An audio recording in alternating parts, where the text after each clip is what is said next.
Hello guys, मैं Ajay Kumar Yadav. Welcome to my channel Gurukul Shiksha Kendra. I hope आप लोग अच्छे होंगे।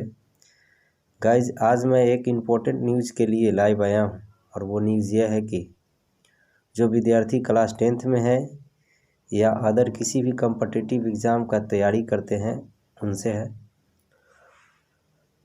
आज से मैं आपको क्लास 10th का केसी सिन्हा मैथ बुक का ऑब्जेक्टिव क्वेश्चन का सलूशन करके बताऊँगा और प्रत्येक चैप्टर वाइज सलूशन होगा।